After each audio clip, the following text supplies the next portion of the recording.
Hello, welcome to the Sedgwick County Commission meeting. I'm Jill Tinsley. It's February, and that means Exploration Place is gearing up for their annual fundraiser, Death by Chocolate. It's scheduled for February 27th, so get your tickets today at exploration.org. Good morning, Commissioners. Good morning. You have a brief agenda today, but there is important business to go over, including a citizen inquiry, appointments, and the Board of Bid and Contracts. So, Chairman Howe, I'll let you get started. Very, very good. Thank you. I'm going to go ahead and call to order the excuse me. We're going to call to order the business meeting for the Board of County Commissioners for the month of February the 10th, 2016. Madam Clerk, first item, please. Invocation to be led by Reverend Brent Johnston, First Presbyterian Church. Please remain standing for the flag salute. Let us pray. O God, in whom we live and move and have our being, we give you thanks for the precious gift of life. And may we be good stewards of this life that you've given to us. May the decisions that will be made in this chamber today, may they reflect thy common good. May they draw us closer to you and closer to one another as we are bound together by the pursuit of life, liberty, and justice for all. In your holy name we pray. Amen. I pledge allegiance to the flag of the United States of America and to the republic for which it stands, one nation under God, indivisible, with liberty and justice for all. Pastor Johnston, thank you for being here today, and thank you for those kind words. The prayer means a lot to me today. All right, so welcome to everybody for being here today. I'm looking forward to getting through the agenda. So, Madam Clerk, next item, please. Roll call. Commissioner Unruh. Present. Commissioner Norton. Commissioner Peter John. Present. Commissioner Ranzau. Present. Chairman Howe. Present. Madam Clerk, next item, please. Public agenda. Do we have anybody here that's signed up to speak today? Looking around the audience. I don't see anybody who signed up to speak today. All right. Let's go ahead and go on to the next item. Madam Clerk? Citizen inquiries. Item A. Request to address the Board of County Commissioners regarding consideration of support for passage of House Bill 2358. All right. Commissioners, I'd like to just comment on this before we get started. We do have a presenter here this morning, and I'd like to welcome you to the Board of County Commission meeting today. As you come forward, I'd like to just let people on TV especially know that this is a subject matter that's very difficult to speak about and may not be appropriate for younger viewers. And so considering this is 9 o'clock in the morning on a weekday, I'd just like to let people know that this is something that they might want to be careful with subject matter with younger audiences especially. So, Sane, please come to the podium and introduce yourself and let us know what you want to talk about today. Good morning, Commissioners. Good morning, members of the public. My name is Sane Lenkeju, and I am the president of Keep Girls Safe Foundation. Keep Girls Safe Foundation is an organization that I formed in 2014 when I graduated with my master's in social work. I have a master's in social work, 2 bachelor's degrees, one in social work and one in women's studies, and I'm also a certified BI certified, that's the Board of Immigration certification, and I'm also a certified expert on female genital mutilation. So today I'm here, and I want to thank you for letting me speak in front of you. I am not going to read what is on the PowerPoint. That's why it's in front of you. I'm just going to go quickly so I can leave enough time for questioning. Keep Girls Safe Foundation, really, our mission is it's really just to be able to get people together and start a conversation about female genital mutilation and forced marriages. I will go into depth what female genital mutilation is later. So our mantra is educate, empower, eradicate female genital mutilation and advocate. So if you look at the PowerPoint over there where I say advocate, we advocate both for policy changes. We also advocate for survivors and victims of female genital mutilation. We work in Kenya. I have a project in Kenya, and I also work here in the United States. I originally came from Kenya, so what I was told by my grandfather a long time ago, you never forget your humble beginnings. So I thought to be able to eradicate female genital mutilation, it's not going to be fair if I don't start advocating it against it back in my background, in my roots. So then, last year we were able to go to Kenya and were able to save 25 girls away from female genital mutilation. And towards the end of the year, the people that were touched by the work that we did extended it, and now we have another house and dormitory being built, a safe house / dormitory for 100 girls. So let's get back to United States. In United States, female genital mutilation is a problem, and specifically Kansas and our county, Sedgwick County. I don't have any numbers to give you for Sedgwick County, but I have numbers to give you for the state of Kansas and Kansas City, Kansas, Missouri. So what is female genital mutilation? Female genital mutilation is basically altering the vagina, intentionally altering the vagina of a woman. And this woman, the vagina has been altered. It's not because she wants it altered. She's been subjected to alter it. So that's basically what female genital mutilation is. Female genital mutilation is a global phenomenon. It is found in 30 African countries. It's found in 11 Middle Eastern countries.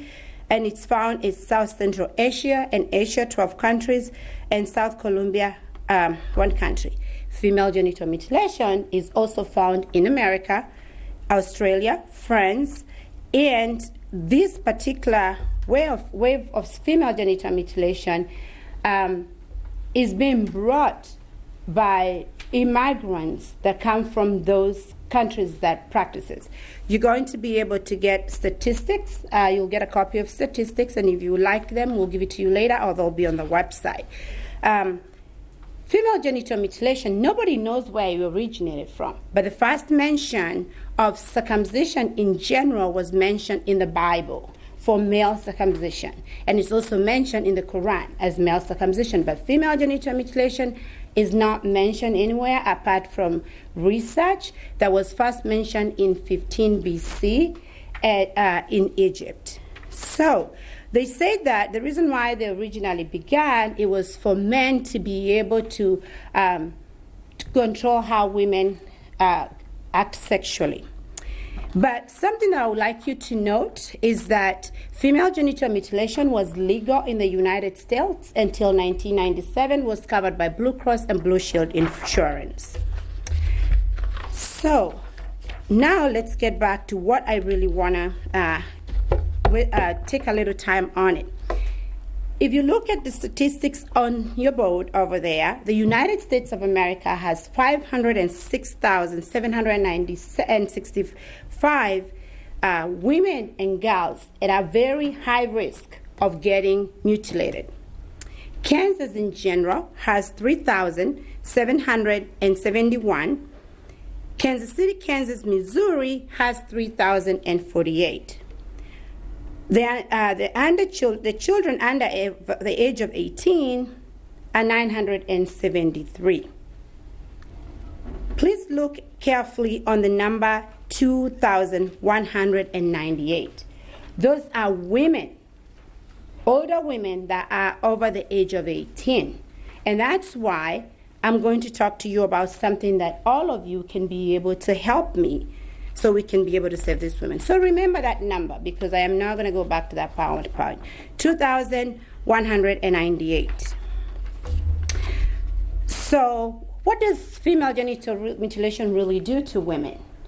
Well, it has both psychological effects, emotional effects, and it also have short-term and long-term effects. So for instance, We have some immediate problems that happen to women when female genital mutilation has been performed to a woman. A woman definitely goes into severe pain. A woman is also injured genitally. And of course, there's a lot of bleeding.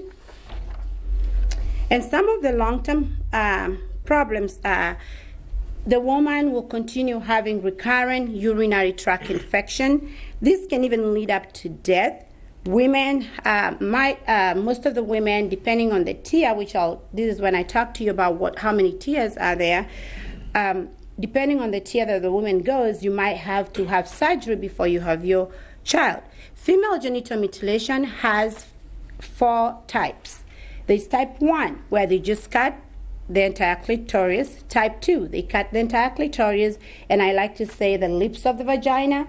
And then type 3, they cut the entire clitoris, all the vagina, and cut anything that is inside and then sew it back together. So they can only leave a small hole to be able to urinate. So it's something that is not been supported by any scientific or medically. And the reason it's done is basically because of cultural issues. But before we do that, let's talk about some social causes of female genital mutilation. Female genital mutilation, one thing it's not a religious problem. It's not a Muslim issue, and it's not a Christian issue. I am a Christian, and I am a survivor of female genital mutilation. It was done to me in my culture where I grew up.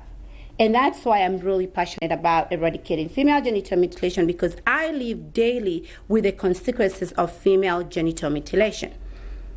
Female genital mutilation is considered a rite of passage to adulthood, and that will lead you to marriage, and that's what my culture does, and so many other cultures. Female genital mutilation is also linked to premarital virginity and marital fidelity. Female genital mutilation is considered to help resist the illicit sexual acts, which it doesn't really do that. So I mentioned a few minutes ago that female genital mutilation is not a religious issue. However, we have Christian pastors who agree with it, but it's not because it's in the Bible, because of their cultural belief. We also have Muslims that believe in it. It's not in the Quran, but it's because of the cultural belief. For instance, there is a word that I would like everyone to go and research for themselves. This word is one of the names that is called, it is referred to female genital mutilation. Female genital mutilation is referred in so many different ways, like female circumcision, to make it sound good and okay, because most people agree with male circumcision. Another name I want to bring into your attention is Sunnah. That's S-U-N-N-A. S-U-N-N-A. Sunnah, when I researched it, it's linked to respecting the will of Prophet Muhammad. So, I have tried to dig my research. It's not going anywhere. I have been able to go to the mosque and spoke to the Muslims myself and asked them, and I was able to go with. I had the privilege of going with Commissioner Jim Howell, and we were able to ask them, and they say the Muslim Association of Wichita do not agree with them with the female genital mutilation, but we have cultures that are the Muslim people that do it to protect something called honor, which is tied back to Prophet Muhammad.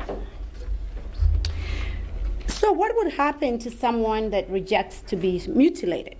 So if a girl refuses to get mutilated, what happens to her? You're isolated by your community, the entire community. You become like a bad omen for the community. So the social norms are the ones that conform someone to be able to want to get female genital mutilation. We have male that want it to continue. We have female that want it to continue. So it's an overboard. That's why I say that female genital mutilation is our problem. We've been looking at it for so many years that are out there problem, but listen to me very carefully. It's happening right here in Wichita. Can I pinpoint where? Not yet. but we're going to find out. We need statistics in our county to be able to know who are the survivors that need help, because we need healthy citizens of Sedgwick County. Again, female genital mutilation, it's happening, and it's a private practice, so it's very difficult to be able to get it. So we need to figure out figure out critically how we can be able to do that. Female genital mutilation is considered a human rights violation. It is considered a constitutional right violation for a human being, for children, for everybody that goes into it. The federal government recognizes female circumcision, female genital mutilation is happening. They passed the law in 1997. They've also been able to enact the law twice. Now we have something called vacation cutting. Vacation cutting is when parents of immigrants will see that they're not safe here to be able to take the children to have it happen here, and they will take the children abroad during summertime. So it's our work to be able to realize what do we need to look in these children, or what do we need to do to be able to make sure that these children are safe. If you turn your eyes to the screen, you'll be able to see the countries that practice female genital mutilation. I would like to bring your attention to Egypt. It has 109,205. Those are people living in the United States. I don't know how many people live in Sedgwick County. I don't know how many Egyptians live here. I've tried all my best to look for statistics from DHS, from everywhere. I can find a statistic for Sedgwick County for broken out in countries. So I would also like to bring out another 91,000 of the Ethiopians. I don't know how many people live here, but if you see the number, this national statistic, it's something that we should be worried about, because we have all these people here in Wichita and in our Sedgwick County. Somalia people, we have so many of them, especially the newly arrived refugees who don't have a lot of education in things like this. So it is really, really important, and I cannot stress this enough, for us to be able to know who our neighbors are, how can we help them. We cannot just assume that they know it's illegal. We need to be able to teach them what is right and what is wrong, because our cultures, when we come from different kind of other places, are completely different. So if you look at Kansas at the bottom, I'm not going to go over that because of time.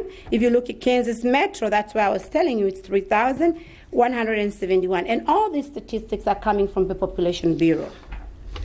So what are you going to, what am I telling you? This is what I am requesting my commissioners to help me. The people of Kansas, the people of Sedgwick County elected you because they believe in you. They believe that safety is the number one thing that you care about. They believe that you care about the community. Now that you care about the community, I need you, this is my request to you, to help me make sure that we can keep all our children safe. I have a bill in the House. It's House Bill 2358. I would love if my Sedgwick County, my commissioners, can be able to support me. I live in Sedgwick County. I voted for one of you. I need to know that my vote counted. And I need to know that the people that were able to vote with me and I talked to, I need to know that they need to know that their vote counted, that you care for us. This is a women's violation. It's a children's violation, so I need your support. We cannot continue to see women being violated like this. Basically, what I am asking is very simple. Take out this, remove the statute of limitation. We need to be consistent overboard. The rape victims don't have a statute of limitation. Human trafficking, no statute of limitation. We can do that to female genital mutilation because it's the same violation of women, just like anything else. So we also really need to get involved by teaching the professionals here in Wichita and Sedgwick County to learn about the key factors to identify a survivor or a victim or someone who is scared that it's going to be happening. One thing that really depresses me is that last year, when I requested for this bill to be changed, I could not find a doctor. I called and called everywhere that was willing to go speak about female genital mutilation. So my question is, does that mean our doctors, the treaters, don't know the what female genital mutilation is? Or does it just mean we're looking at it as an out there problem? Do the doctors see patients with female genital mutilation, and how can we help them? I am not saying that the doctors don't want to help. I am saying they need to get educated about these things that are happening here, because for a long time, just like sex trafficking was thought out for a long time, it was perceived to be an out there problem, but now we have statistics saying it's an out here problem. So what else you can be able to do is you please help us go online, donate for Keep Girls Safe Foundation. We take in-kind donation. We're getting ready to launch our advocacy right here in Kansas. I've been doing it alone, but I can't do it alone. We're getting ready to start an office very soon by April. We have a fundraiser coming on March 26th at Wichita State University. If you can help us, we're looking for partners that would really help us be able to. So you can follow us on Facebook, and look, we update our Facebook all the time. We actually have current statistics that were just shared yesterday by the United Nations, because Saturday was International Day of Zero Tolerance to Female Genital Mutilation. Go to our website and you can contact us via our email. So I'm not going to be playing the YouTube video for the sake of the time, but it's going to be on the website, and I'm also going to make sure that it's in our website so that you can be able to go through it. If you have any questions, I'll be glad to answer, and all my references are here where I got all that information. Thank you very much for listening to me. Sane, thank you for being here today, for presenting that information. Am I saying your last name right? Is it Legashu? Lenkaju, yes, you're saying it right. Thank you. Sane, S-E-I-N. S-E-I-N, yes, Legashu. sir. Well, Sane, I had just a couple of quick comments. Again, House Bill 2358 is in the legislature right now. It is waiting for a hearing. It is an exempt bill. It's in appropriations where it's received an exempt status. It may move forward this session. They may not have time. So it's one of those things where we might be able to ask our legislative friends to move that bill forward. I don't think it's going to take a lot of debate time or a lot of difficulty to move this bill forward. In fact, in 2014, House Bill 2217, when I was a legislator, I actually helped vote. I voted for that and made comments trying to move that bill forward at the time. And that bill passed unanimously in the House and in the Senate. And all this bill does this year is take out the age restriction. Right now, the criminal act of FGM, I'll use that phrase instead of the longer term there, but FGM is only illegal for if it's enacted on someone who's less than 18 years old. So all this bill does is change that so it's a criminal act that applies to all females, regardless of the age. To me, it's a very common sense thing to do. Also, you mentioned to me that when I talked to you about this is done primarily in people's homes. Yes. Not necessarily in America, not necessarily in doctors' offices. So some things are fairly hard to know when it's happening, and we find evidence of that. People sometimes you get services from Sedgwick County, and we find evidence of that. We'd like to make sure we're aware of the law and that we are willing to gather evidence. And I did ask our sheriff and our health department director and hopefully the district attorney. I'm not sure they have someone here or not, and then the CAC, the Child Advocacy Center, who they do a lot of interfacing with children as they have them go through our Child Advocacy Center. They look for signs of abuse, and so those are 4 places in Sedgwick County where I think there's a chance we might see evidences of FGM, and so I want to make sure they're fully aware of the law currently, and then if this law was to change this year, how that might impact what they do as well.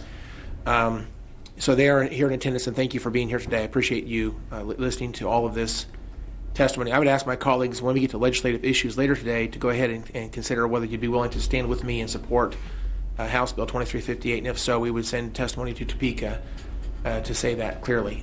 Without the support of the commission, I'll be doing this individually. So I'll just ask you to think about that for the rest of today's meeting, and they get to the end of the meeting, I'll ask you for your support on this bill. Commissioner Peterjohn, you have some comments or questions? Well, I'll save comments for when we get into discussing legislation, but I do have some questions, and I appreciate you coming down and speaking with us this morning. And obviously, incredibly brave to talk about your own personal situation. And I want to begin by asking a little bit about that. How old were you when this was performed on you? I was mutilated when I was 10 years old. And Where did this occur? This occurred in Kenya. But the reason why I'm very concerned, and you should be concerned, is because when I moved to the United States, I brought all my cultures with me. If I did not get the education that I have, I would have been able to mutilate my children. So not all Africans or people that come from those areas that get the education that I have to be able to know it's not right, because that's what our cultures tell us. Let me ask you, both personal and generally, is this performed with or without an anesthetic? There's no anesthesia, and if you would like me to walk you through how it's performed, I'll be glad to. Well, I'm not going to get into the details, but I think it's important for people to know if it's performed without anesthetic. I mean, this is horrific with or without, in my opinion, but it's even more horrific without in terms of what the pain might be. And you're not the only person who's bravely come forward. I was reading a book by a former member of the Dutch Parliament who was born in Somalia, Ayaan Hirsi Ali, who goes into great detail. And when this procedure was performed against her when she was a young girl growing up, I can't remember if she was in Somalia at the time or and maybe it was in Saudi Arabia. I know she lived in both of those countries. But let me ask you some questions from a public policy perspective. Okay. In terms of the Keep Girls Safe Foundation that you mentioned, you've got your website, keepgirlssafe.org. Are you operating just in Kansas at this time? Yeah, at this time, we're operating in Kansas. Like I said earlier, we have two, it's an international nonprofit. We're operating in Kansas. However, Missouri has called me. I've been able to speak in so many different places, and the state of Missouri is interested in listening what I could do and how I could be able to help them, because they also have a lot of international people who are there. So to be sincere, I was looking at it. If Sedgwick County doesn't want to take it and the Kansas is not going to take, I'll go to Missouri where they want to learn about this. But I love Wichita. It's my home. That's why I decided to come to you all. Well, just kind of segues into my next question, and Chairman Howell mentioned that as a legislator he supported the bill in 2014, House Bill 2217, which outlawed it here in Kansas. I won't get into the enforcement side, but do you know in the other 49 states how many other states besides Kansas have similar sort of bills like 2217 in place right now? Yes, we have 22 states that have passed the law against female genital mutilation, and what we are doing as activists, we are basically only 4 organization in the entire United States. Mine became the 4th, the fight against female genital mutilation. And what we're doing, we're trying to come together as activists to be able to push all the states. So what I'm looking at is going to like a governors, all governors meeting, and try and push it out from there in the future. But first I have to take care of that of my home area, because we have a saying in my culture that says you cannot sweep somebody else's ground before you sweep your own. So that's why I want to do this first in Wichita.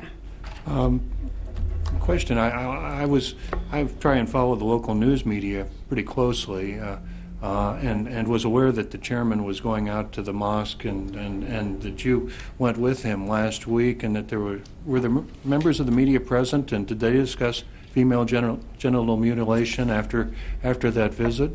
Yes. Actually, I have a meeting with the women of the Muslim Association this coming Sunday, because I would like to be able to talk to them about female genital mutilation and make them understand, because they're the ones who have the direct link to newly arrived refugees who are Muslims, and especially a lot of Somali, that Somali people perform female genital mutilation. And most of them are Muslims, but we also have Christians. So I'm reaching out to churches, and I'm reaching out to the Muslim religion to be able to see how we can be able to talk to these people, so we can start teaching them against female genital mutilation and letting them know that it's against the law and what would happen to them. But the other thing, and I'm glad you're bringing that into a policy question, the other thing that I would really like you all to consider is that, yes, we have the law against female genital mutilation. Yes, we can bring somebody into justice because they have performed. What about the survivor? What about that victim? What does that victim get? Do we have qualified staff here in Kansas, in Sedgwick County, that are culturally competent to be able to talk to them about that? Because I know when I was going through my therapy, from 2011 until 2014, my therapist was learning with me, and it was a mutual agreement. We learned together these things because I didn't know about it. She was shocked. It was her first time she heard about it. So I know I've been called by several people. I'm not going to say their names, companies that are very concerned about how the newly arrived refugees are doing because they are not performing the way they're supposed to because of cultural differences. So what I'm saying is we need to teach cultural competencies. I respect what Commissioner Howells said, that he would like to know that his administration in general, like the police and everybody else that works with children, knows to be able to investigate. But do they know what to look for? That's another thing that we need to think about. Well, thank you for coming down and speaking with us today. I'll reserve my comments for the legislation, for the legislative affairs portion beyond this. Thank you, Mr. Chairman. Thank you. Just another couple of quick comments. I think we have, when immigrants do come to our community, they're supposed to receive some type of a cultural briefing. Is that? Yeah, they're supposed to receive a cultural orientation, but I was an intern for my master's level at International Rescue Committee, where they do bring the refugees. I covered the cultural orientation. I didn't cover female genital mutilation because I was supposed to follow what the company does, but that is something that needs to be covered. I think you also said that there are people who live here that go back to their country of origin and they have this procedure done there. Yes. And then they bring them back. So yes. They may not actually do it here. I'm not, legally speaking, I'm not sure how that changes everything. Well, there is a law. There's a federal law against that, and actually the law, the 2217 that passed, has that inside the law. That if you take your child outside Wichita and get it done, Kansas, and get it done there, you can still be held accountable here. Okay. I'll probably reserve the rest of my comments for the end of the meeting when we get to legislative issues. And so for right now, let me just ask commissioners, are any other commissioners have comments or questions? What's the will of the commission then? Mr. Chairman, I'll move we receive and file. Second. Very good. See no other comments or questions. Madam Clerk, please call the vote. Commissioner Unruh? Aye. Commissioner Peterjohn? Aye. Commissioner Ransall? Aye. Chairman Howell? Aye. Thank you. Thank you, Sane Legishu, for being here today. Thank you. Madam Clerk, next item, please. Appointments. Item B, resolution reappointing Tom RACUNAS to the Sedgwick County Intellectual and Developmental Disabilities Advisory Board. Mr. Chairman. Yes, sir. Eric Yost, County Councilor. Item B is the reappointment of Mr. Tom RACUNAS. I'm not certain that's how you pronounce that, but that's what it looks like. And he is Commissioner UNRUH'S appointment to the Intellectual and Developmental Disabilities Advisory Board. And I would urge adoption of the resolution. It's the will of the commissioners. Mr. Chairman, I'd move that we adopt the resolution, and this is fully understanding that Mr. RACUNAS will be retiring and leaving the area here later this year, and so we'll have to find someone to fill his vacancy at that time. But he's a valuable member of this advisory board, and I'm pleased that he's willing to sign on at least for the next 8 or 9 months. So I'd like to make the motion that we adopt this resolution. Second. All right. Seeing no other comments, Madam Clerk, please call the vote. Commissioner Unruh? Aye. Commissioner Peterjohn? Aye. Commissioner Ransall? Aye. Chairman Howell? Aye. All right. Madam Clerk, next item, please.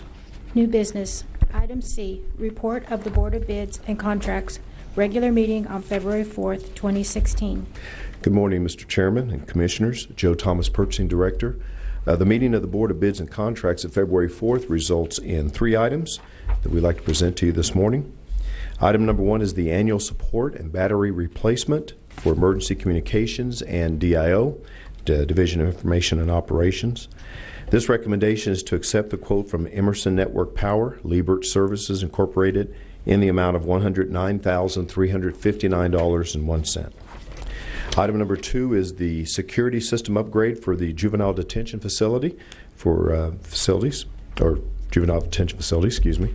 The recommendation is to accept the quote from Comtech Security, LLC, in the amount of $112,745. And our final item, item 3, is Agilent Maintenance and Support for Forensic Science Center. This recommendation is to accept the quote from Agilent Technologies Incorporated for a 3-year total of $224,894.88. I'll be happy to answer any questions you may have and recommend approval of these items. Commissioners, do you have any questions or comments?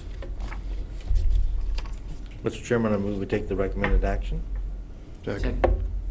We have a motion and a second. See no other questions or comments. Madam Clerk, please call the vote. Commissioner Unruh, Aye. Commissioner Peterjohn, Aye. Commissioner Ransall, Aye. Chairman Howell. Aye. Thank you, Commissioners. Thank you. Madam Clerk, next item, please. Consent agenda. Chairman, Mike Scholes, County Manager. I recommend you approve the consent agenda items Delta through Kilo. Okay. So moved. Second. We have a motion and a second.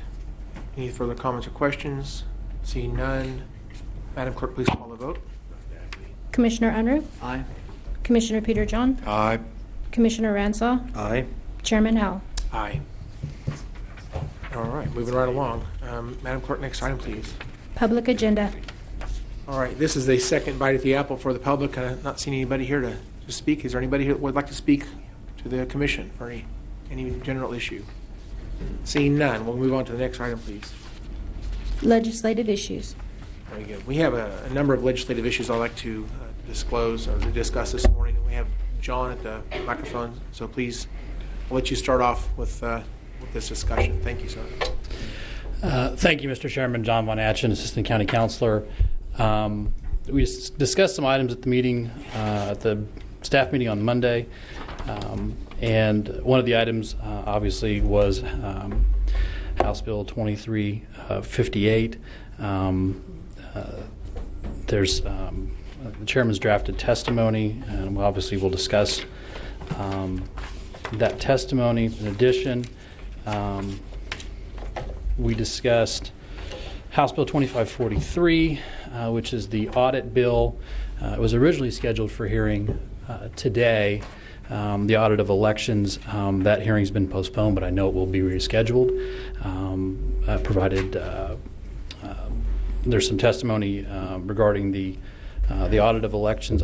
It's one of those issues where I don't think anybody really would be opposed to ensuring that our elections are accurate. It's really a voter confidence issue. And then one of the other things I was asked to look into was there's a couple of competing House bills regarding what's referred to as sanctuary counties or locations, and that has to do with illegal immigration and the ability to hold individuals in our local correctional facilities until such time as the federal government can come and obtain them on their holds. I do need some direction from the commission on how to proceed, whether we're going to simply provide testimony or the possibility of presenting an amendment that would provide some indemnification for local government, for local chief law enforcement officials, because right now, if we were to hold these individuals simply on the word of a federal agent, then we could be subject to a federal lawsuit. Those can be expensive to defend. In addition to damages that can be awarded, the court can also award attorney's fees, which obviously that would be an issue regarding our budgetary constraints if we were to have to face a number of federal lawsuits regarding holding individuals without a warrant. So our office has worked on some potential language to be added to the bill, if that's the will of the board to go forward with that. That would provide indemnification not only for the county but for our chief law enforcement official, and in our case, the sheriff. So I stand for any questions on these issues or anything else that you guys want to discuss. Do you know what the bill number of the one you just spoke about it just a moment ago? What's the bill number for that? The last bill, there's two, and I believe it's 2437, but don't quote me Well, you on can that. confirm that later. That's fine. Yeah. I understand the principle of what you're asking, so the number's not that important right at the moment. That's fine. I would agree that we need to add some language to that bill, and I would like to show support to the bill with that addition. That's my perspective. I don't know what my colleagues think, so I guess I'll ask them for their input as well. Commissioners, any comments? All right. So what we need to do, we need to instruct our counselor to provide, I guess, some testimony to encourage, I guess, some financial support or state legal support should anything come back to the county. Any lawsuits might come to the county. I think what we'd be looking for is potentially to not only have some testimony out there to discuss the possibility, or even the possibility of us asking that an amendment be introduced that would obligate the Attorney General's office to defend those lawsuits, obligate the state to pay for the defense of those lawsuits, to pay for any damages, and to pay for any attorney's fees. This is essentially going to be a mandate on us to hold these individuals. There's federal case law out there saying that, at least that has not been overturned yet, that says you can't hold them without a warrant. Sometimes federal agencies aren't exactly quick in getting you a warrant for those individuals. And so it puts the sheriff's office in a bind because they obviously want to help. They want to help enforce the law. They want to help enforce our illegal immigration laws, but they're bound from a perspective of they may be sued, which obviously has serious budgetary consequences. If I remember correctly, I talked to some of the people who testified on this bill, and they were generally opponents, but it was surrounded that particular issue. I think you turn opponents into proponents if you add that language, and so I'm certainly supportive of that personally. I'll have the commissioners have some comments. Commissioner Peterjohn? Well, thank you, Mr. Chairman. Let me ask you, when you said there's federal courts, is that in any of the federal courts that cover Kansas? Right now, I'm not aware of a 10th Circuit case, which would be our circuit. There are cases in other circuits. It has not been taken all the way up the appellate route. So generally, once a federal court makes a decision in a particular circuit, then other jurisdictions look at it and say, well, is it possible it could be applied in our circuit? Obviously, in areas of the country, this shouldn't necessarily be the case, but in areas of the country, certain courts tend to construe federal law in one manner, and in other areas, they may construe it in another manner, which obviously those conflicts end up at the Supreme Court level and get resolved that way. But as of right now, I'm not aware of a 10th Circuit case regarding this issue. Okay, because this county, and I'm going to ask the patience of people in the room and also the public, in the sense that we're not a sanctuary county. We've taken a position against giving special privileges in the form of like driver's licenses to illegals who are here in violation of the rule of law and federal law.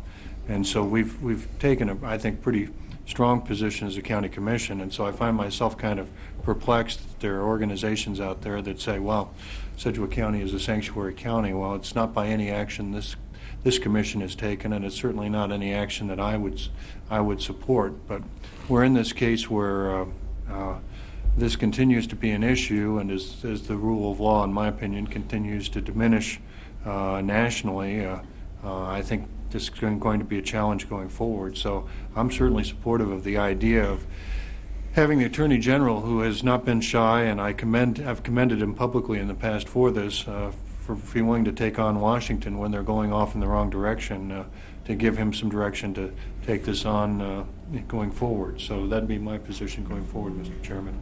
Thank you for those comments, Commissioner. Commissioner Ranzau? Yeah, are you needing direction from us? Or we discussed this in staff. Where are we at as far as, What I'm asking, Commissioners, for you to do today is to give us direction. Do you want us to draft testimony for your review and to change to put this issue forward? Do you want us to actually go through the process of drafting an amendment to get it to our lobbyists for someone to introduce when the second House bill is heard? The first one was heard last week, that was the kind of watered down version of this. The one that I'm referring to is much more comprehensive. Gives definition and direction to the counties and their law enforcement officials.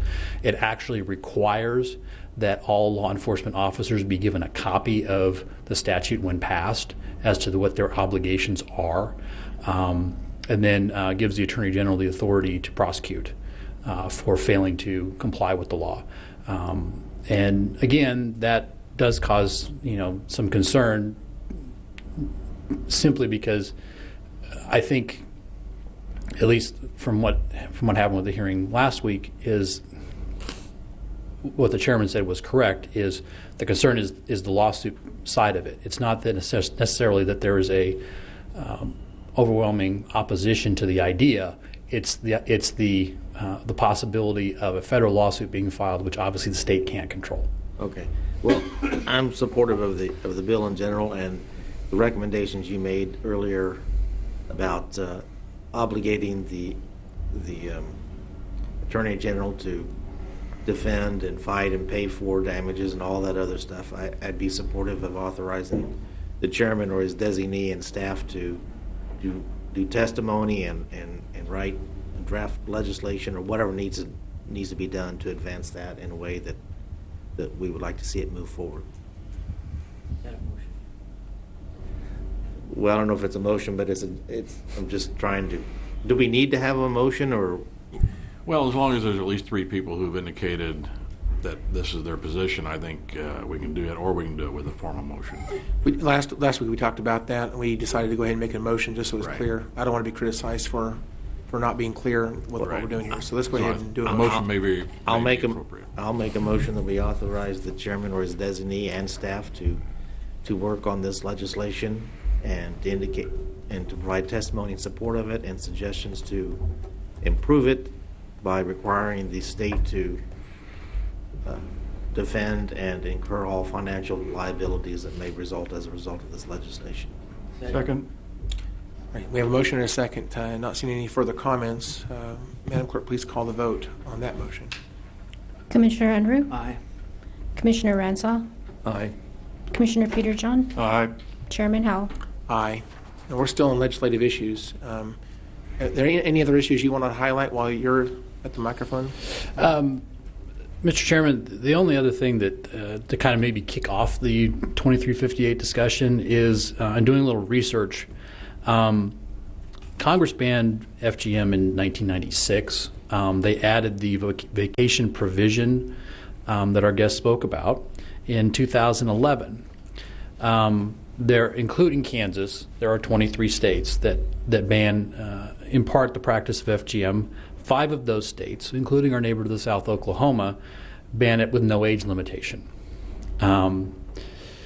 We are one of 7 states with the vacation provision, but in the research that I found, there is no state that has both, a complete ban on the practice with the vacation provision. And to kind of explain what the vacation provision is that if you knowingly send someone out of state to have this procedure performed, you can be criminally prosecuted. If it's your child, if it's your spouse, whatever the situation may be, if you have them transported out of the state to perform this procedure, you can be prosecuted in Kansas for that act. Again, there's no state that has both of those provisions, and the federal government does not have both those provisions, where it's a complete ban from an age limitation perspective and the vacation provision. So I think that's important going forward, that be noted, that the state of Kansas can take a lead on this issue.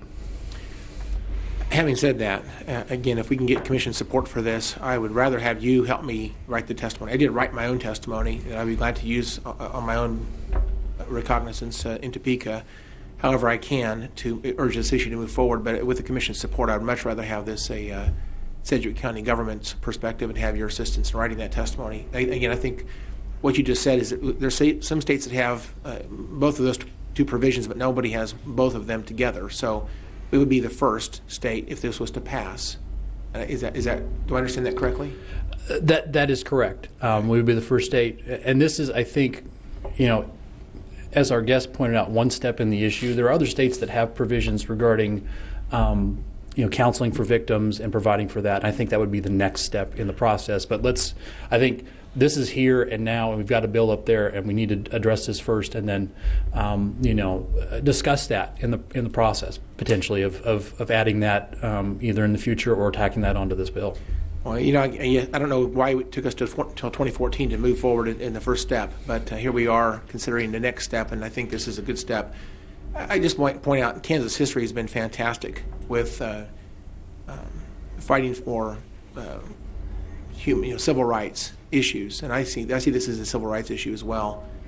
When someone is being subjected to something against their will that has lifelong consequences, medical consequences, all kinds of consequences. To me, this is a civil rights type action, civil rights type discussion. So I'm proud of our state for the things we've done in the past on civil rights issues, and I guess this is, in my mind, not that far, not much different than that. So I guess I'd like to see us lead and have the first bill that actually has both those provisions in it. So all we're talking about is adding the second provision that has passed a number of other states already, and so we would have the first, I guess, the most comprehensive bill with respect to having those two of the biggest provisions in the bill that actually creates barriers to the vacation clause and also no age restriction in that. So, again, Commissioner Peterson, do you have questions or comments? Well, I was going to say that I'm in support of this. I mean, I view it as going broader than what you described, Mr. Chairman. I call it basic fundamental human rights issue. And as hideous as female genital mutilation happens to be, in the 21st century, this wasn't something that I came across until I was reading the very compelling autobiography of Ayaan Hirsi Ali and what she underwent growing up in Somalia and in Saudi Arabia, and what she went through and it was interesting because she had some family members who supported this procedure, others who were opposed, and of course it was performed on her.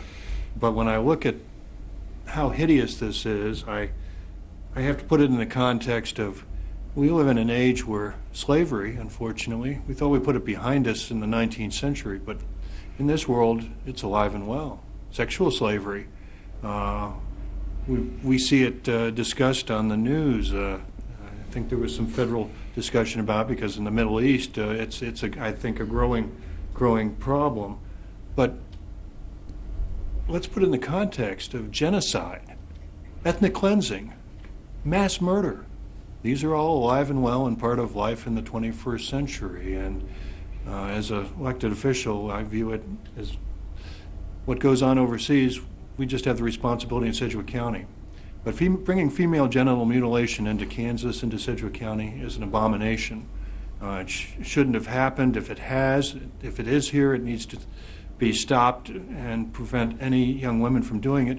But it goes to the bigger question of multiculturalism, because all cultures are equal, according to the piffle that comes out of a lot of the academic institutions these days. Well, I'm sorry. If your culture has female genital mutilation in it, it is a barbaric culture, and we do not need it in the United States in the 21st century. So I'm going to be supporting this. Thank you, Mr. Chairman. Thank you, Commissioner. Commissioner Ranzau?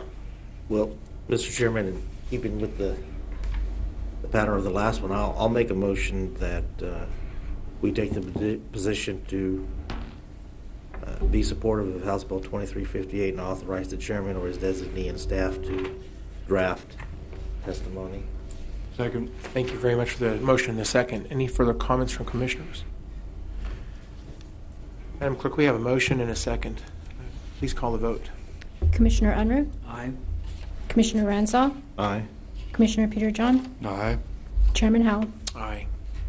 Thank you. I'm going to move to well, I should say, any of the legislative issues from any of the commissioners or counselor. Commissioner Peter John. Well, Mr. Chairman, I was debating whether to say this during other or during this part of the meeting, but I know that the issue of the empowering voters at the ballot box, also known as the property tax lid, has gotten continuing attention, and I think it's important for the public to know that Sedgwick County is strongly in the form of the commissioner's position legislatively, and it's not a unanimous position, but it's one that majority has been in place for a number of years. And I have supported going back well into the last century before I assumed elective office in terms of fighting to require that voters have the same say at the ballot box when it comes to raising property taxes that they have when it comes to raising local sales taxes. In fact, I'd support it for all tax hikes, local, state. I think it ought to be applied to the state too. And so the proposal before us that we've talked about in terms of property taxes is not exactly my cup of tea, but it's certainly going off in the right direction, and I'm certainly supportive of that effort. And I think as this discussion continues up in Topeka, I think Sedgwick County is playing an absolutely critical role because we're one of a minority of local governments that are supporting empowering the people at the ballot box. And I think that is long overdue. It's a reason we aren't as competitive in terms of economic development as a lot of our surrounding states. And I think it's important going forward that this commission continue to work to get a workable, and that's a key. We've got to modify a number of other state laws, and we're going to have to work, Mr. Chairman, because of your legislative experience and a work of staff, to be able to stay in close touch with the legislative process on this issue. And I will offer publicly here, Mr. Chairman, any assistance that I can provide. I've got a little bit of legislative advocacy in my background. Certainly don't have the first-hand experience that you had, Mr. Chairman, but I think that this is a vital issue for making Sedgwick County and, in fact, the other 104 counties in Kansas competitive economically as we try and get out of the very weak economy. And I cite this because we've had 2 significant layoffs, businesses closing here in Sedgwick County, and just so far this year, and it's a trend that I find incredibly disturbing, and I think we need to catch up with our neighboring states. 3 of our 4 surrounding states have these provisions in place right now and have had them for decades. So Kansas is playing catch up. I want to commend our staff in terms of the quick turnaround to get some suggestions in place to make this workable, but I think there's a lot of work left to be done, and I wanted to get that on the record for our public legislative agenda discussion this morning. Thank you. Thank you, Commissioner. I'd like to just point out we did work with our staff. I think I mentioned this before. We did have our staff work up a solution that seems to create the opportunity for an election to actually happen. The tax lid, as it's called, is really not a lid. It's intended to be, as Commissioner Peter John says, voter empowerment. But unfortunately, as that language is currently drafted and passed last year, it's impossible to actually have an election. So it is, in a sense, a de facto lid. And so what we've done is we've created an amendment to one of the bills. I think there's House Bill 2609, if I remember the number correctly, and of course Senate Bill 316, that are trying to create some solution to the de facto tax lid, but neither one of them actually create an opportunity for an election.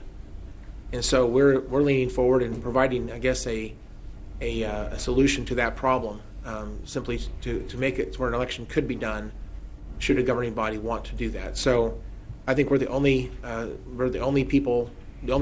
entity that's actually talking about a real solution to that problem. And as such, I believe that one of these bills will move forward, and I believe that our amendment will hopefully be adopted on whichever bill moves forward. So I think we've got some positive feedback from Topeka, and I believe they're amiable to adopting a solution to make the bill move. So appreciate the good staff and those that got involved in helping us find a way to create that window of opportunity for the election to happen. Commissioner Ranzow? Thank you, Mr. Chairman. I'll echo my sentiments on the commissioners on the previous issue. I fully support that, and I think Sedgwick County could be proud of the efforts they've made to help provide a workable solution. But I'd like to talk about House Bill 2612, if that's okay. Right ahead. I mentioned this, and it's been brought up in staff meeting. This is called the Refugee Absorptive Capacity Act. what this does is, with respect to refugee operation within the state of Kansas, federal law already requires the agencies to work with local municipalities. This codifies that and makes sure that local municipalities have a say in the matter, to include law enforcement and a variety of others, to make sure that we have some say in determining what our capacity is for bringing in refugees. To this point, Sedgwick County has not been invited to these meetings, but in the future I believe we will. This also gives local government recourse or a way to work with the state, and if we think there are limiting issues that affect our ability to take in more refugees, whether it be jobs and unemployment or security and law enforcement or a variety of other issues. It also requires some reporting to be done, and so I'm supportive of this and would ask that the Commission support that and authorize us to testify in support of this, because I think it gives the local municipalities more say and input in this process, which I think would be beneficial. Commissioner Ranzau, is that a motion? Is that? I'll make a motion that we take a position to support this idea in general, and specifically House Bill 2612, and authorize the chairman or his designee and staff to provide written testimony in support of it. Very good. Commissioner Peterjohn? Mr. Chairman, I'm going to second this motion and just state I'm in agreement with Commissioner Ranzau on this position, and I appreciate his work on this issue. So we have a motion and a second. Is there any other comments or questions? Commissioner Unruh. Thank you, Mr. Chairman. What's the number of this? 2612. And can you once more rehearse the main points of it briefly? Okay, it talks about absorptive capacity. What happens at the state level is the state determines, they're supposed to work with local municipalities to determine what the capacity is for the community to absorb refugees coming in. Okay. And this requires some reporting. It requires the state to coordinate with us locally and allows us to have some input in that. And there's a lot of factors that are required to go into this. Again, we're talking about in concept. If we find things we have in version 2, we're welcome. I think I'd welcome the commissioners to highlight those issues and give further direction as we move forward. But as right now, as it was described, I think in concept, I see this as a home rule issue. We've had no input whatsoever in the decisions that have been made to bring more than 500 refugees to the Sedgwick County area in the last 4 years. These are folks that we provide lots of services to. They are many of them are very needy, and they need a lot of our community support. So I guess it would be good for us to understand that and essentially coordinate with the state, so we actually have some input into these decisions. So I see this as a home rule issue, and I'd be supportive of the motion. Commissioner Unruh? Thank you. I just would say that I've expressed repeatedly that I'm in support of home rule in this issue and in taxation issues. But home rule is a principle I think that local government officials should strongly stand for and support. Very good. I see no other comments or questions on this particular motion. Madam Clerk, please call the vote. Commissioner Unruh? Aye. Commissioner Peterjohn? Aye. Commissioner Ranzau? Aye. Chairman Howell? Aye. I think we're still on legislative issues. Again, this is an interesting week up in Topeka. This is what they call turnaround, and there's a lot of bills moving forward, and a lot of those bills have impact on Sedgwick County. So we'll continue this discussion. Did you have anything else you want to bring up? No, Mr. Chairman. I thank the Commission for their guidance going forward. You've done a great job. I actually have one more I wanted to bring up. Actually, I handed out some information to the Commission. It's on our legislative agenda, and again, my interpretation of that means that since we voted for that, we already have authorization to invoke our testimony into the process, the legislative process, as those opportunities come up. One of the issues that has come up, and it seems like it's getting some traction, interestingly enough, is the issue with Medicaid expansion. So I'd like to just make some comments as to why Sedgwick County has this on the platform, and I guess share my opinion on that. I perceive there will be a vote on Medicaid expansion soon in the legislature, and there have been some folks out there that are predicting that it actually might pass this year. So I guess if we're going to talk about this ever, this is probably the best time to talk about it. We've never talked about it since I've been on this board. We did talk about this as the Kansas Association of Counties brought this issue up as a number one legislative platform issue. And I raised some concerns about that at the time. In fact, I voted against the platform because of this and one other item. And I think I was one of two commissioners in the entire state of Kansas as delegates of their respective counties that voted against that platform for various reasons. And I think without understanding my reasons why, there's people who assumed lots of things about that, and sometimes they actually ridiculed me for opposing that platform. I'd like to go through a couple of points with my colleagues here to explain reasons as to why, and hopefully the listeners will hopefully understand some of these arguments as well. And I'd ask for their support as well. So certainly provide feedback to us as commissioners. Let us know what you think as well. But anyway, going through a couple of things, I don't think that the Medicaid expansion is really a solution to our nationwide health care problems. Medicaid expansion, I think, is a Band-Aid to the real problems.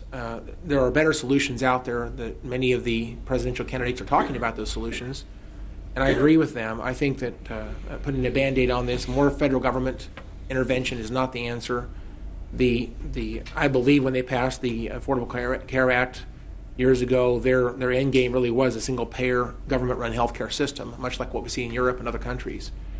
I do believe that is their end game. They're making it where states have to expand Medicaid to receive all of the assistance that they need to fully implement the program. If the federal government really wanted to close the gap between Obamacare subsidies and the current Medicaid enrollment, if that was the goal, the federal government could certainly redirect money it wants to give the states and offer Obamacare subsidies to income levels in that gap. They could do that right now without the states getting involved in Medicaid expansion decisions. In other words, they have the money if they wanted to provide more assistance to lower income earners, they could do that right now. They're the ones that set the rules. They're the ones that set the levels of income requirements, and so they could simply move those limits very easily if that's what they wanted to do. But they are asking states to partner with them, and of course, when the states take federal money, they also lose their sovereignty on these issues. In order to continue to get those benefits, they have to basically do whatever the federal government tells them to do. It's called maintenance of effort, or MOE. Once a state takes the federal dollars, they've got to continue to take those dollars and to partner with the federal government in terms of state subsidies to make the program work. And if the federal government backs off, as they have said they will do, then the states are left holding the bag, and they've got to provide funding from the state of Kansas. And so this is not free money. No money that we get from the federal government is free anyway. It's really our taxpayer dollars. But the idea that this is someone else's money and that we're not going to use any state dollars is also incorrect. The better solutions are healthcare savings accounts, healthcare premium tax deductions for individuals, opening the sale of health insurance across state lines, and probably the final action would be tort reform. In other words, we've got litigation that increases the cost of health care, which is out of control. The litigation that happens is adding a tremendous burden to the cost of health care. Those are the main points. Let me read this also. Medicaid was created for a safety net for a vulnerable population. Children, individuals with disabilities, and others. On an ongoing basis, Kansas addresses a waiting list of new Medicaid applicants who require assistance. Medicaid expansion would add able-bodied adults who have no dependents. That's a different population than what our Medicaid program was designed to address. In fact, if there's a brand new bill, it's HB 2366 that was just introduced a few days ago. House Bill 2319 was introduced and actually had a hearing last year, but they did not work the bill. 2366 is a more comprehensive bill. It actually, I think, is built on the Indiana model. And it sounds like they're getting some support to actually pass House Bill 2366. It has not had a hearing yet. But again, there's a lot of misnomers and misreporting about this bill. As I just said, Medicaid was designed for vulnerable populations such as the poor and dependents with dependents and disabled folks. They're using the term CanCare expansion, I think, is to make it more politically popular, because CanCare was Governor Brownback's change for Kansas Medicaid. Currently, there's 13 groups, I believe, that receive assistance from Kansas KenCare program, Kansas Medicaid program. Some of those are women that are pregnant or 1 year after birth, parents of children up to 38% of poverty level, and on it goes. There's a number of categories that Medicaid is already available for. But as this bill, if it were to pass, would add 150,000 able-bodied adults to our population of dependent people on the state's Medicaid program. Some of these, in fact, it looks like 60% of those folks actually have other options. For example, the college health care plan is about $100 per month. But many college students pass on that. They don't want to pay that money. They would rather have something that's free. So they'll advocate for free solutions rather than personal responsibility of paying $100 a month. If someone who's an able-bodied adult would just take a minimum wage job and work 31 hours a week, their income would be $11,770, which is 100% of the federal poverty rate, and they're fully qualified under the ACA to receive a subsidy for all of their health care insurance except for $20 a month. So the idea we've got to expand Medicaid to reach this population, I think, is completely mischaracterized. It'll already cost the state $1.22 billion in the next 10 years to provide care to this new population, which is actually not even really the total truth. That is not a neutral plan to this. That's not a state neutral revenue plan. It adds burden to the state of $1.22 billion, but it's worse than that because as the federal government continues to ratchet back their subsidies, that cost will increase. Other states that have expanded Medicaid have had tremendous people enrolled in the program, way above the estimates. Ohio, for example, was $1.5 billion above the estimates just in 18 months. Their cost went up $1.5 billion above estimates. In California, that cost is $2.5 billion. In Colorado, the enrollment was 207% above what they expected. And all states, if you look at the nationwide average, there's 91% increase above estimates for enrollment. So the final thing I'd bring up is the Kansas Hospital Association is the biggest lobby for this bill. 50% of the revenue that would be available to hospitals would go to the 10 largest hospitals, not in rural parts of the state. It's been advertised that this is going to save rural hospitals. That's not true. 25% of the money goes to the two largest hospitals, that's KU and Via Christi. But 50% goes to the top 10, and the remaining money goes to the remaining hospitals across the entire state. It's divided by population. Some of those will receive as little as $5,000 in the first year. There's a total of $19 million split by the remaining hospitals. So I don't think this is a solution. There's a lot of negative things about Medicaid expansion. The real solutions are repeal and the free market.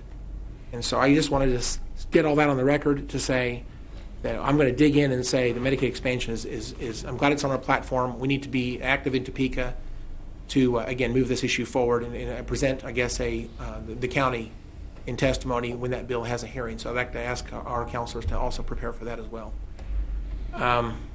Commissioner Peterjohn, you have comments or questions on that? Well, no, I'm just going to, I appreciate your comments. I second your remarks.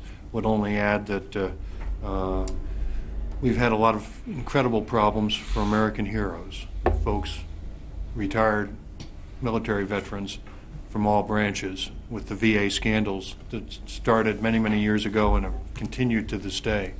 And maybe basically that's government-controlled medicine. And if you think, for the public out there who think there's going to be a free lunch, if Uncle Sam would take over and we have a what's called single payer or basically a socialized solution for all government, for all health care in this country, the template, the VA, is quite clear for everyone out there, and it's not a pretty picture in my opinion. So I appreciate the chairman's comments, and I'm hopeful the legislature will do the right thing and not expand Obamacare in Kansas. Thank you. Thank you, Commissioner. Commissioner Ranzau? Thank you, Mr. Chairman. I think Commissioner Peterjohn said it right. Let's call it what it is. This is Obamacare expansion, okay, with the ultimate goal of eliminating all private sector involvement in healthcare to get a fully single-payer socialized medicine. And remember, socialism is a lie. And in order to advance socialistic principles in this country, people have to lie about it. That's what President Obama did over and over about Obamacare, when he looked people in the eye and said, if you want to keep your doctor or your insurance, you can keep it. It was a lie then, it's a lie now.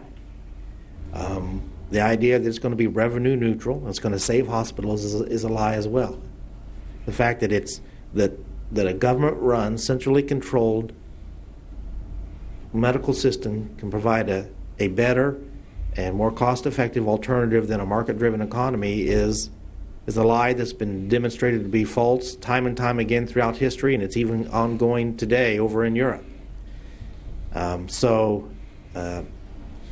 It's important for us to, people like to put a lot of rhetoric out there and say it's going to save the world and do all these great things, but in fact it doesn't. It continues. The more government gets involved in healthcare, the higher the costs get. That's just how it is.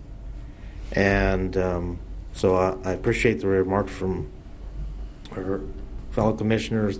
You need to understand what the end game is, and like I say, it is to eliminate all private sector involvement, and this is just another step towards that incrementalism. And I would hope that the legislators in Topeka would have the intestinal fortitude it takes to weed through all this rhetoric and understand the facts and take the stand for what's best for our state. We've already had the largest tax increase in the history of Kansas last year.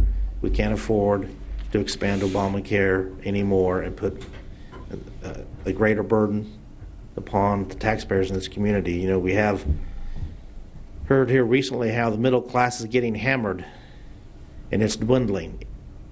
And this will do nothing but exacerbate the situation, because all of these social programs that are inefficient and ineffective have to be paid for by somebody. So after 7 years of progressive policies, it should not be a surprise to anyone that the middle class is dwindling and getting smaller and smaller and smaller, because despite the false promises of progressivism and socialism, it actually destroys prosperity for the middle class and for everyone rather than create it. That's the myth. That's the great deception. And so I think it's incumbent upon us, those of us who understand the facts and the history, as the chairman said, how can someone look at a legislature in the face and tell them that this is going to be revenue neutral when we know that it hasn't been revenue neutral in any other state, and it's just simply impossible if you understand economics and how things work. So it's absurd that someone would even say that, but that's what happens when you get in legislative situations in Topeka and in Washington, D.C. Special interest groups. The hospitals made a deal with President Obama, and now they don't like especially the bigger hospitals don't like the consequences, and now they want a bailout. They want to shift some cost to the taxpayer. And but I think it's important to get the facts out, and I hope the legislature stands strong and understands what's in the best long-term interest of our community, and weed through all this political rhetoric and misleading information. Thank you, Mr. Chairman. Thank you, Commissioner. I think that's it for legislative issues this week. Stay tuned for what happens a couple weeks from now, though. Howard, yes, sir. If I may, Mr. Chairman, regarding the issue of Medicaid expansion, because of the timing of how the things have been happening at the legislature recently, and there's been a lot of quick turnaround, and the next time we all convene may be another week. There may be a hearing scheduled before then, although Monday's a holiday, so we know for sure it's not going to be a hearing on Monday. But if it's the will of the board to provide testimony in opposition on the issue of Medicaid expansion, I would ask that we have a motion on that issue in case something does occur between now and the next time the board convenes. Commissioner Unruh. Thank you, Mr. Chairman. John, this is in our legislative platform, approved by the majority of the commissioners. Is another motion necessary? It is in our platform, and the position that I believe our office has taken is if it's in the platform, then we'll address it. There's been some other legislative issues that have come up recently that, for some of the departments, where we've pushed things forward because it was on the platform. So because it's on the platform, I'm going to rescind my request. I just want to make sure that that we have the proper guidance and that, again, it's out here in the open, in the public. So if the public has any concerns, that they can raise it and address it with the commission, and that in turn can be addressed with our office. With all due respect, John, I think it's pretty clear what the majority of this commission wants to do.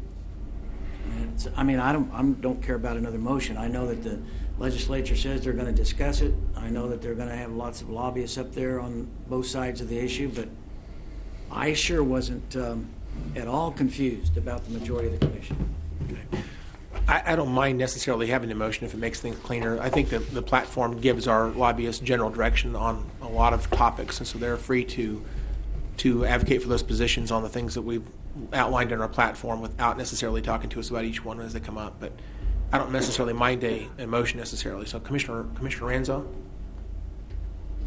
Well, it is on our platform, and we did discuss it. I'm willing to make a motion if it behooves the chairman. That's what we've done in the last year. So let me just make a motion that we authorize the chairman or his designee and staff to provide testimony in opposition to Medicaid expansion. Very good. Second. We have a motion and a second. Commissioner Peterson, do you have further comments?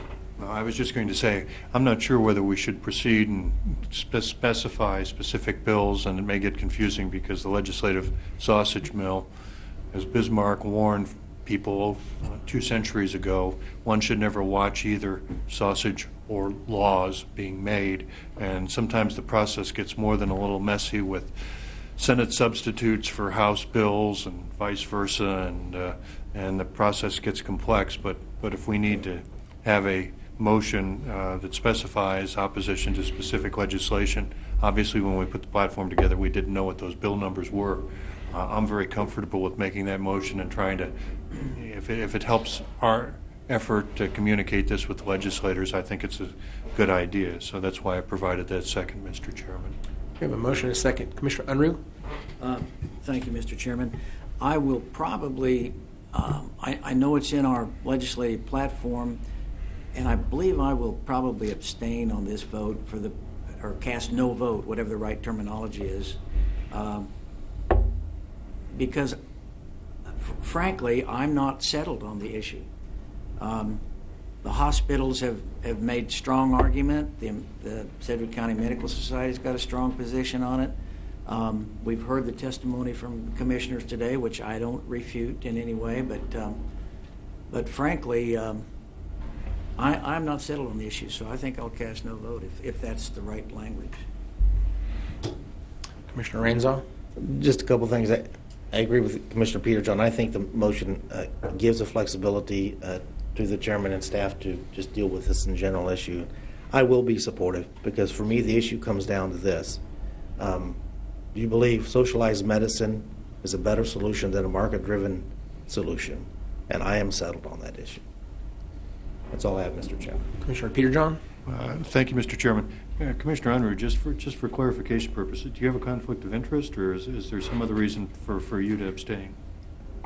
No, I don't think I have a conflict of interest. I mean, no, I don't. I mean, can't even imagine how I would have a conflict. I can't either, but I wasn't sure, so I just thought I'd try and understand your position a little bit better.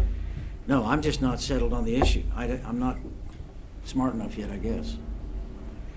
Well, seeing no further comments, we've talked about this one for quite a while. Let's go ahead and get a vote. Madam Clerk, please call the vote. Commissioner Unruh? No vote. Commissioner Peterson? Aye. Commissioner Ranzo? Aye. Chairman Al? Aye. I think that wraps up legislative issues for this week. I believe it does. Thank you, Mr. Chairman. I said 2 weeks a minute ago. I really meant we have a meeting next week on the 17th, so we will probably have more discussion on legislative issues at that time. So, but for today, that's enough. Thank you, Mr. Chairman. Thank you for being here. Madam Clerk, next item, please. Other? Okay, we're on other. We have a guest in the audience I'd like to recognize. Represents this Child Advocacy Center. I've been waiting very patiently for a long time, and I promised you a chance to come and wow us with some new information. And then, by the way, please come to the microphone and introduce yourself. And as you come up, let me just say I had the pleasure of spending about an hour in the Child Advocacy Center this last week, seeing the new construction and seeing the tremendous plans that you have there. And I'm very excited for the future for Sedgwick County in terms of the services we're going to provide. I think it's unfortunate we need a CAC. It's a bit sad to see the magnitude of services we need to provide for children that are in these situations. The number of exam rooms, the number of detectives. Frankly, it is sad to know we need that, but we do. And I'm glad that we have it because we need it. So let's go ahead and introduce yourself. We'll have some more comments in just a moment. Good morning, Commissioners. I am Diana Shen. I serve as the Executive Director for the Child Advocacy Center of Sedgwick County. So it's my pleasure to be able to have a few moments to share with you some exciting news first. We have met our $7 million goal in our capital campaign, and so we continue with the construction process. We're about halfway with the construction process and anticipate a summer move-in, early summer move-in anyway. We have been blessed to be able to have nearly 300 donors throughout the community that has assisted us in being able to reach this important goal. I think many of you are familiar, as you have toured or at least seen our current facility, that we are in need of new opportunities for better serving children, to be able to allow them a place to start the healing process by providing them a safe environment to be able to come in for that interview process, as well as then all the additional services that might be needed. Instead of having a family travel throughout the community to 6 to 8 or different places that they need through that investigation process, they can come to one central location and receive those services. So we're extraordinarily excited about the continued progress. It also gives us the opportunity to continue to look at better ways of serving children and those that have experienced abuse. So many of the things that you've talked about today are certainly in regards to our services that we're directly related to. It is unfortunate that we can't work ourselves out of a job, although I think all of us would like to be able to do that. Unfortunately, that has not been the situation. We serve a little over 1,800 children in Sedgwick County each year. 70% of those children have experienced sexual abuse, and nearly 70% of those children are under the age of 12. So many are pre-verbal and require us as adults to be able to be their protective factor. So we continue to look at ways to provide education and training to all professionals, but certainly also to our public, to be able to empower and engage the public in identifying signs and symptoms of abuse and being able to understand what it means to be able to make a report and what happens once that report has been made. Can you just tell us the date that you reached your fundraising goal? Was that last Friday? Last Friday is when we publicly announced it, correct. That's fantastic. So we're excited for this community, excited for what you bring to Sedgwick County, excited to have this brand new facilities. Has a lot of synergy and probably a lot of efficiency, a lot easier for people to go from whatever services that they need to navigate through that building. In fact, the building's set up in such a way that you're also dealing with perpetrators or those that might actually victimize these children. They're in a separate part of the building. It's not with a separate entrance, and so there's a lot of carefulness on how you manage people even inside the building itself. The building's very welcoming. It's a very looks like a fun place to be when you walk in. It is an old US 2259 school. Is that correct? Correct. The former Lincoln Elementary School building. And you guys, basically, the plan here is that you completely reconstructed the inside for the most part. A lot of new walls and new bathrooms and all kinds of things that are inside that building. A lot of offices and exam rooms, interrogation rooms, all kinds of things inside that building to make this a one-stop place for these situations to have to go to anyway. So I guess I'm really glad to see this as the plan. I'm glad that this is coming to reality. So any other comments you want to make on that? We'll be delighted to have an open house early this summer, and we'll be extending an invitation to all of you, and certainly hope you can join us for that celebration as well. Let me just point out, Sedgwick County did donate, I think, $1 million to this. Is that correct? Absolutely. You are the second highest donor of all of our donations, so thank you very much. That has helped tremendously in our ability to be able to move forward. And then there's ongoing funds that you also provide that helps with some staffing, and about 90% of that in regards to direct services. And then there's additional funds that you help with keeping the lights on and moving the snow and all of those regular expenses that are shared between the city, county, and state as well.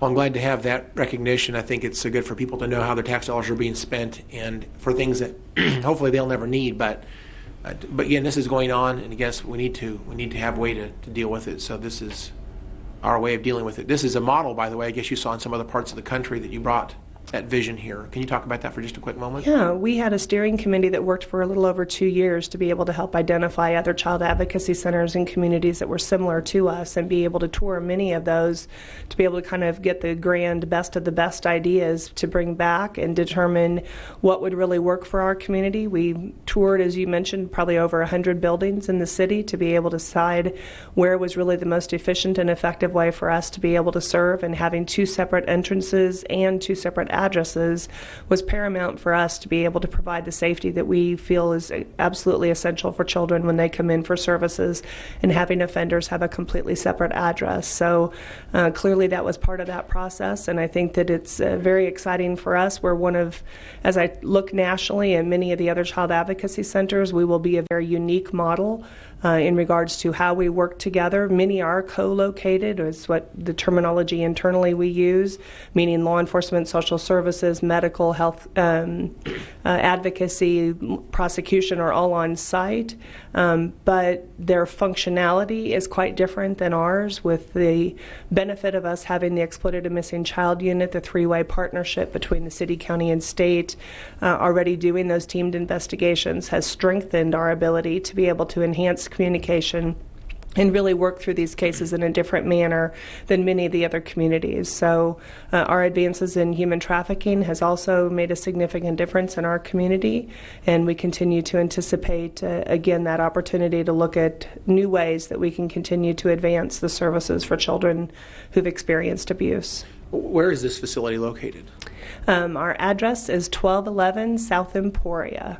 So And if you that's- Google the former Lincoln Elementary School building, it's the 1210 South Topeka, but the Emporia side will be the main entrance for all families, children, and general public. That's approximately Harry Street and between Emporia and Topeka. Is that right? Correct. Mm-hmm. And then finally, what's the target date for the ribbon cutting or the final construction? We're anticipating an early summer move, so I don't know that I have a good date for you yet.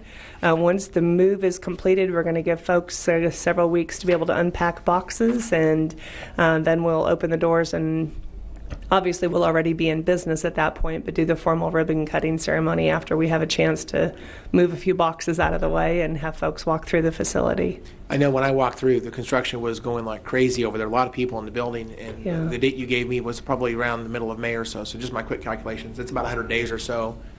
And I thought to myself, that's a lot of work to do to finish up in 100 days. And so I hope that actually happens, and I hope we can see that move-in happen, and we'll celebrate the first part of the summer. So Thank you. look forward to that. And then finally, my last question is, if somebody wants to give to this, is there still a way they can do that?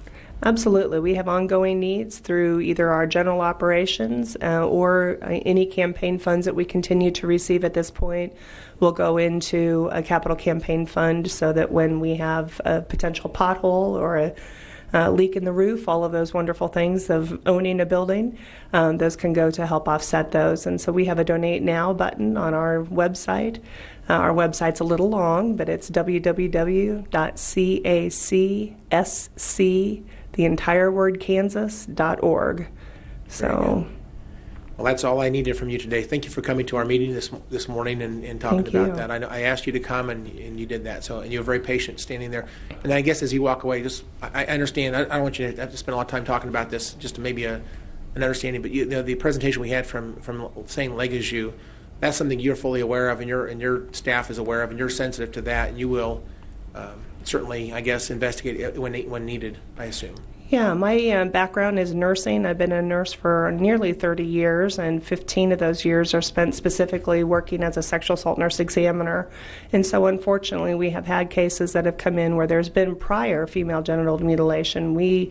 Personally, I have not seen any that have where the mutilation has just occurred, but that has been something that was already previous happened, and then there was an assault situation on top of that. So I know from our forensic nursing education standpoint that is something that I train on a regular basis statewide and locally, but certainly there's always that opportunity for continued new partnerships and ongoing education as well. I think that it is something that we need to keep in the forefront, and I'm excited that Kansas might be the first to have both of those recognitions in regard to making the mutilation illegal for all ages, as well as the participation in allowing for that to happen. We did certainly see or hear of other additional situations where that was. We just have never personally evaluated a child in that particular circumstance. Very good. That's all I need from you. So thank you so much for coming today. Thank you for the invite. Thank you again for the tour, and I would certainly extend a welcome to anyone who would like to tour while we're still in the construction phase, and otherwise we'll look forward to having you join us for the ribbon cutting. I have one more comment for other. I'll reserve that for just a moment. Any of the commissioners have anything for other before we move on? Commissioner Peter John. Well, thank you, Mr. Chairman. February 10th is an important day in American history, and for some interesting, primarily cultural reasons, although one very important public policy, and I'm going to take these in verse order. In February 10th, 1967, and there are a few people in this room, including myself, who remember that date, the 25th Amendment to the U.S. Constitution was adopted. That deals with presidential disability and succession, and a lot of people who don't look at American history do not realize how close this country came to a leadership decapitation in this April of 1865 with the assassination of President Lincoln, the close call that then Vice President Johnson had, and the attack on Secretary of State Seward and other leaders in Washington under the leadership under the assault of a group that was headed up by John Wilkes Booth. On February 10th, going back to 1942, interestingly enough, those of you who love music, and I can consider myself one of those, the first ever gold record selling 1.2 million copies occurred, and that was a Glenn Miller tune called Chattanooga Choo Choo. And interestingly enough, on February 10th, 1903, an iconic toy came into American stores, and it was based on an event that involved our president at that time, the 26th president, Teddy Roosevelt, had gone bear hunting in Mississippi of all places and was given the opportunity to shoot a wounded bear, and the president refused. And because of that, some entrepreneurial folks decided that teddy bears, as they were called based on the president and his actions, teddy bears appeared on store shelves on this date. So February 10th is an important day in American history. Just wanted to get that on the record. Thank you, Mr. Chairman. Thank you, Commissioner Peter John. Any other comments from other commissioners? Okay, I'd like to just raise an issue. I wanted to, this is very uncomfortable and very difficult to bring this up again, but I'm disappointed in the Wichita Eagle one more time. They had a story that came out this morning or late last night that had some comments in it. I'd like to explain some of those comments. Number one, we have a brand new county manager. He's doing a great job, Mike Scholes. I'm so proud of you for being here and for choosing Wichita and for coming to Sedgwick County. You're a visionary, and you have a lot of great ideas, a lot of great experience, and I appreciate your influence in Sedgwick County and informing our direction. So having said that, I think you're a great person for this position. We also have a new counselor, Counselor Eric Yost, and he's doing a great job. And we've had some tremendous staff who have made choices to leave. It wasn't our choice; it was their choice. They left a big hole, a big shoes to fill, and we got some great folks to come in and fill those positions. We have some other folks. Our assistant county manager, he's chosen to hang on for quite a while, and I appreciate that so much. He's a great man. Ron Holt, I love him to death. He's a great guy. I'm so glad he's here. We need him. I'm glad he's here. Please don't leave, but I know he wants to leave. He's talked about, his time is coming up, and at some point he'll want to move on to something else. And I respect that. We have some other staff that has indicated, one of our chief counselors has indicated his intention to go towards retirement sometime soon. I don't know what his date is. We're not pressuring him in any way. But these positions need to be filled when people come into these positions, they bring in new ideas. We also have a new planning director. That was another difficult position to fill. So we have a lot of senior staff that are making choices to leave, not because we're pressuring them, not because they, not because of anything from our side, but they make choices to leave. And the reality is we've got some great staff and we love what they do. But when new people come in, they bring new ideas with them. So my comment that in terms of personnel changes to bring a new vision to Sedgwick County, I'm not referring to any plan to swap out people. That's the way it was written, however. That's not what I meant when I said that comment. That comment was written out of context, in my opinion. Every time someone comes in, they bring with them experience and vision and ideas. And when they present ideas that are better than something we're doing now, if it requires some restructuring, if it requires some difference in what we've done in the past, we have to be willing to have those discussions and make those changes when it makes sense, if it brings good things to Sedgwick County. This is not against anybody.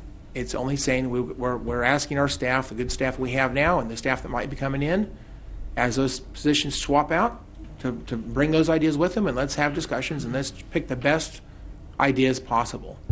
So this is not a negative comment, but that's the way it was written in the article, and I'm sorry that got in the paper the way it did. It was not intended to be that way. I believe it was out of context. The reality is we've got some great staff. We love what they have, what they bring to us. The new people that are coming in, just by way of trying to keep these positions filled, everybody that's new brings new ideas with them. And so we've got to be willing to allow them to work in those respective roles and ought to embrace those ideas if they're good ideas. And so with that, I just wanted to clear the air on that. Nobody that's in our positions of staff leadership needs to be in fear necessarily. There's nothing, there's no plan, there's no motive to do anything to swap any of this out. As a manager sees opportunities to change something and it's a good idea for whatever reason, I support the manager. I'd like him to have the right to be a manager. And so as commissioner, I just want to let him know that I appreciate his expertise and his vision, and I'd like to enable him to do what he thinks is best for this county. And having said that, that's all. That's really all I want to say about that. I don't see anything else no other comments from commissioners. I don't think we have an executive session planned for today or a fire district meeting necessary today. Manager or counselor, anything else for today? Commissioners, anything else? Seeing none, I guess we'll be adjourned. Thank you for being here.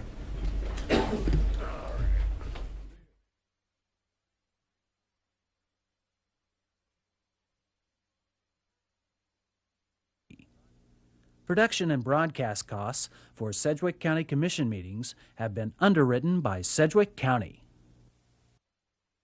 KPTS welcomes comments from the public on its broadcast of the County Commission hearings. Viewers are invited to write to County Commission Broadcast, KPTS, 320 West 21st Street,